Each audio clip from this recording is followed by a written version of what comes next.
warahmatullahi wabarakatuh. Bismillahirrahmanirrahim. Alhamdulillahi rabbil alamin. Alladzi ja'ala syahra ramadana sayyidus suhur wa anzala fihi al-Qur'an hudan lin-nas wa bayyinatin minal huda wal furqan. Asyhadu an la ilaha illallah wa asyhadu anna Muhammadan abduhu wa rasuluh. Allahumma salli wa sallim wa barik ala sayyidina Muhammad wa ala alihi wa ashabihi wa dzurriyyatihi wa qarabatihi wa ahli baiti ajma'in. Rabbi shrah li sadri wa yassir li amri wa hlul 'uqdatam min lisani yafqahu qawli. Subhanaka la 'ilma lana innaka antal 'alimul hakim. Subhanallah wa ni'mal wakil wa la hawla wa la quwwata illa billahil 'aliyyil 'azim. Qala Allah Ta'ala fil Qur'anil 'Azim. A'udzu billahi samil 'alim minasy syaithanir rajim. Bismillahirrahmanirrahim.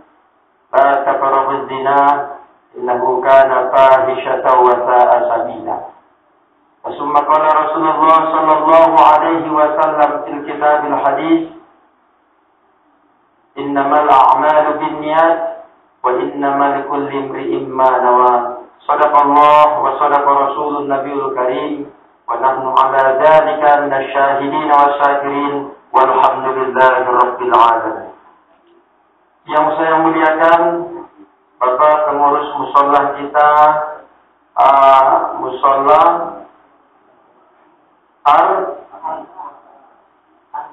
Anugerah.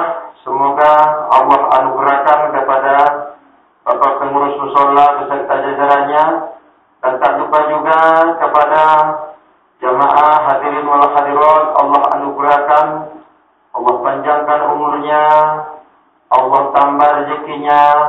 InsyaAllah bapak-bapak pun ditambah juga rezekinya, amin.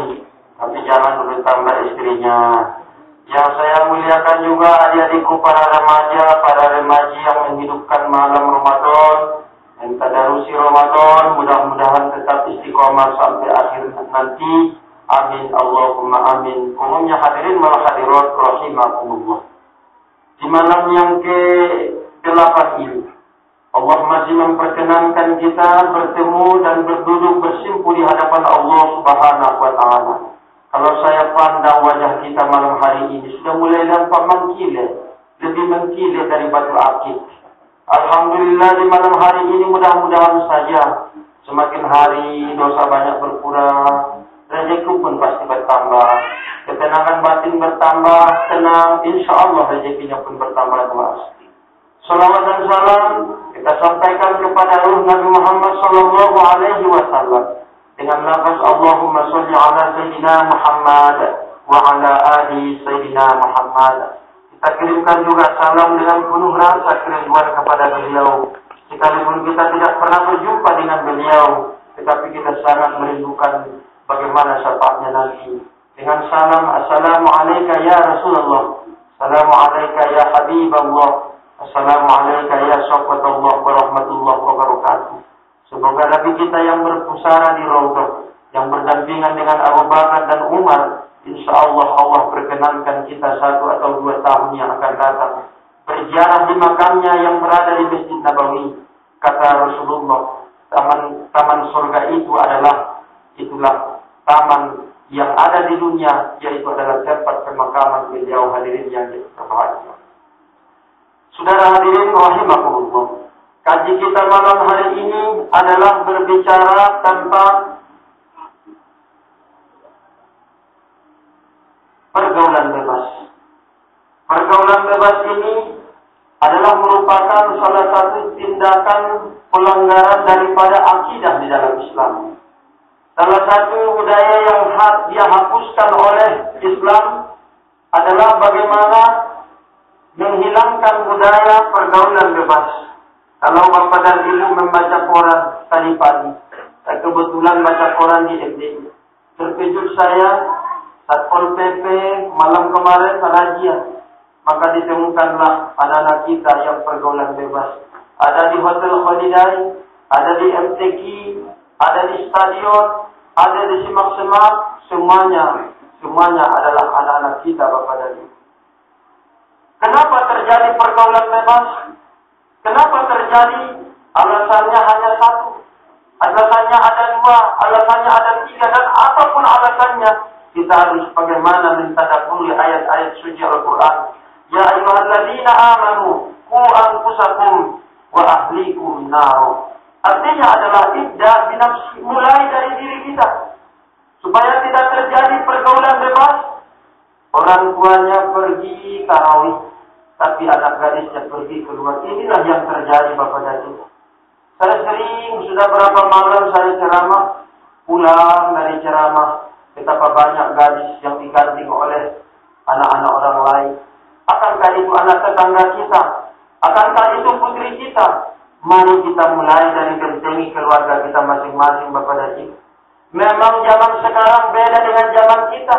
Di zaman saya belum ada Facebook, di zaman saya belum ada Twitter, belum ada BBM-an, belum ada TikTok-an, belum ada TikTok-an, belum ada yang lain-lain. Sekarang zaman online, Bapak dan Ibu tidak boleh buta dengan, tidak boleh gapir dengan teknologi. Kalau kita belikan anak kita handphone, coba evaluasi handphonenya. Sesekali dirajia, sesekali diperiksa apa-apa aja aplikasinya yang ada di sana. Kita koreksi. Kalau misalnya HP-nya kita sita jam 4 hari ini, mungkin hari besoknya kita sita di jam-jam yang tidak terbatas oleh waktu. Supaya dia merasa terproteksi, terawasi. Kalau anak sudah merasa terawasi, insya Allah dia akan takut, dia akan mewaspadai diri. Bagaimana pergaulan bebas itu, Bapak dan Ibu. Allah sudah mengatakan, la taqrabuz zina. Janganlah kamu dekati zina. Mendekati saja tidak boleh. Mendekati itu seperti orang yang pacaran, ikhtilat, berdua-duaan, di tempat yang sepi ataupun di tempat manapun. Selama dia itu bukan mahram, mari kita tanamkan dari keluarga kita, Bapak dan Ibu.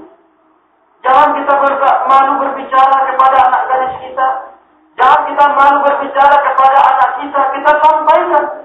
Kalau kita terlanjur perbuatan sesuatu, maka hilanglah keberkahan hidup kita. Kita harus sampaikan. Ini kadang orang tua tabu rasanya menyampaikan hal-hal yang seperti itu. Padahal anak sudah terbuka lebar informasi. Betapa banyak anak yang menonton film-film porno. Betapa banyak anak-anak yang menonton gambar-gambar porno. Betapa banyak anak-anak yang mengakses sesuatu yang negatif-negatif. Ini tidak bisa kita bentengi, Bapak dan Ibu. Bagaimana cara membentenginya? Ibda binafsi, mulai daripada diri kita, Bapak dan Ibu. Tanya diri kita masing-masing. Mungkin saja di tempat lain kita dahulu atau tetangga kita dahulu terlibat dengan pergaulan bebas. Jangan bercita-cita lagi anak kita atau tetangga kita terlibat yang pergaulan bebas. Kita harus waspadai. Kita harus waspadai supaya apa? Supaya Ramadan kita menambah nilai di sisi Allah Subhanahu wa Ta'ala. Di zaman sekarang kita tengok, Bapak dan Ibu, di hari-hari lain, di pagi-pagi yang lain tidak ada olahraga pagi. Tapi kenapa bulan Ramadan ada katanya asmara subuh? Tumben olahraga. Tapi ditanya sholat subuh apa enggak? Tadarus apa enggak? Lalu, apakah kita bebaskan anak-anak kita, Bapak dan Ibu? Apakah kita biarkan anak-anak kita, Bapak dan Ibu? Orang Barat menghancurkan Islam itu bukan lagi dengan senjata, Bapak dan Ibu. Tetapi orang Barat menghancurkan Islam ini, Bapak dan Ibu, dengan berbagai macam teknologi yang ada. Banyak yang positif di internet. Mari kita sampaikan ke anak-anak kita. Kita bentengi, kita lihat, kita awasi. Kita sampaikan yang positif. Kita sampaikan yang negatif supaya dia merasa diawasi. Kita jaga bagaimana lingkungannya. Siapa pergaulannya, Bapak dan Ibu. Kalau memang dia itu sudah mulai berasa mencintai seseorang, mari kita anjurkan dengan cara-cara yang Islam. Boleh berkenalan dengan cowok, silakan datang ke rumah. Kita berikan tempat yang aman. Jangan sampai terjadi berbuat-buatan yang bebas aktif. Maka terjadilah pergaulan-pergaulan yang akan dilarang oleh Allah Subhanahu wa Ta'ala. Kalaulah sudah terjadi pergaulan bebas itu, kalaulah sudah terjadi perzinahan itu, Bapak dan Ibu, Na'udzubillah summa na'udzubillah. Saya tidak mampu menceritakan bagaimana bahaya daripada zina. Bagaimana memang sederhana kita berpikir zina itu hanya melakukan hubungan badan saja. Sesederhana itu, tapi efeknya itu luar biasa Bapak dan Ibu. Kalau kita buka vaksinasi bagaimana efeknya. Apalagi dalam perjalanan Israel dan Nabi, bagaimana digambarkan orang-orang yang berzina itu. Dalam satu riwayat disampaikan, orang-orang yang berzina itu di hari kemudian nanti, yaitu sengsara betul, paratnya itu akan dihabisi, akan dihadap, disiksa luar biasa. Di dalam kubur nanti akan disiksa paratnya, kemaluannya, yang akan dihantam oleh bulan yang sangat berpisah, dan lain-lain sebagainya Bapak dan Ibu. Memang di dunia ini sudah ada hukuman zina bagi orang yang sudah berkeluarga, alias orang yang melakukan pemerkosaan.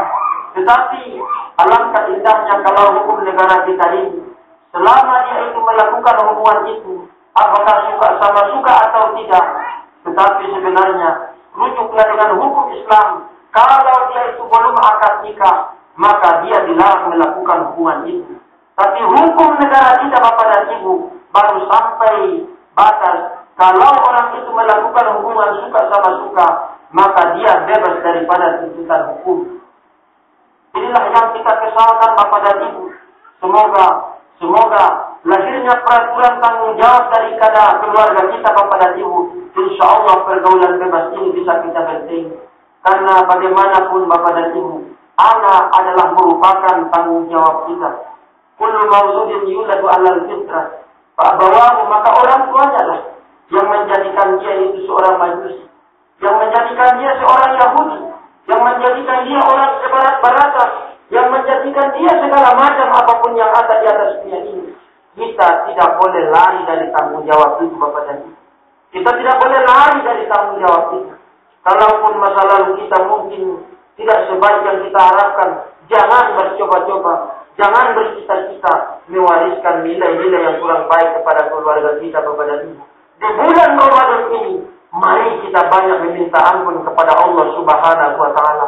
Mungkin di waktu muda kita pernah melakukan sesuatu yang dilarang Allah. Mari di bulan hari ini, di bulan Ramadan ini, kata Allah di dalam ayat suci Al-Quran, wa bil ashari hum yastaghfirun.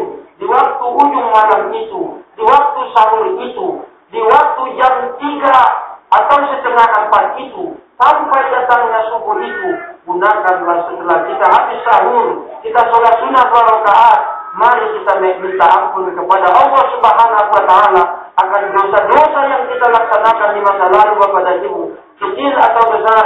Insya Allah, Allah mengampuni segala dosa-dosa kita Bapak dan Ibu.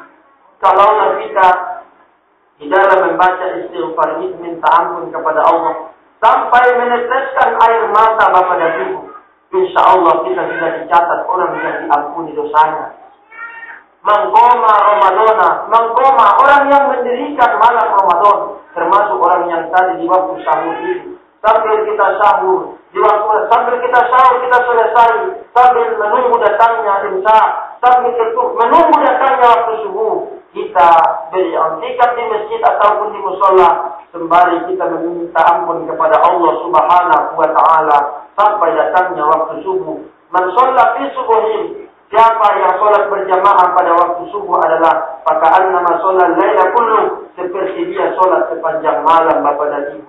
Mari kita ramaikan mushola kita ini sholat subuh berjamaah. Mari kita awasi anak-anak kita Bapak dan Ibu.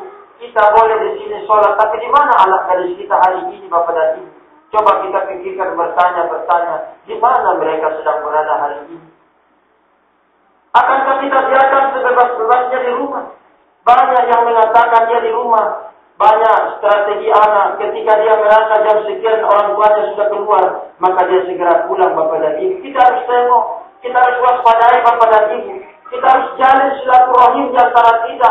Kita ini adalah satu keluarga Bapak dan Ibu di tempat kita ini. Mari kita lihat, mari kita awasi, mari kita saling bertukar informasi. Jangan kita marah kepada saudara kita jika dia memberikan informasi yang apa. Siapapun pacarnya, kalaupun pacarnya itu di luar batas, mari kita sampaikan, mari kita bertukar sharing informasi supaya terjadilah tempat kita ini tempat yang madani, Kalau tempat kita ini adalah tempat yang madani, insya Allah, Allah akan menurunkan rahmat, Allah akan menurunkan keberkahan di tempat kita ini. Allahumma amin ya rabbal alamin. Demikianlah Bapak dan Ibu tausiah Ramadan kita. Mari kita awasi anak-anak kita. Mari kita awasi keluarga kita. Mulai daripada keluarga kita Bapak dan Ibu. Mulai dari diri kita Bapak dan Ibu. Mari kita tanamkan bukan menukar informasi yang positif. Mari kita melihat satu dengan yang lain. Anak saudara kita itu seolah-olah adalah anak kita. Kalaulah sudah terjadi ukhuwah Islamiyah yang seperti itu, saya yakin dan percaya setiap anak merasa dia tidak akan mampu melakukan aktivitas yang negatif dikala dia berada di tempat kita ini Bapak dan Ibu, ataupun berada di luar tempat dikala orang tempat kita ini melihat dia. Sekali lagi saya mohon maaf atas segala kekurangan. Mungkin ada kata-kata yang kurang baik saya sampaikan sekali lagi kepada orang tua-tua saya. Saya mohon maaf. Dan kepada adik-adikku para remaja, tolonglah gunakan internet secara positif. Janganlah gunakan hal-hal yang negatif. Karena memang di dalam internet, di dalam teknologi sekarang ini, banyak nilai positifnya, tetapi banyak juga nilai-nilai negatifnya. Wahai adik-adikku semuanya. Akhirul kalam ini, nasrul minallah wa fathul qarib wa basyiril mu'minin. Assalamualaikum warahmatullahi wabarakatuh.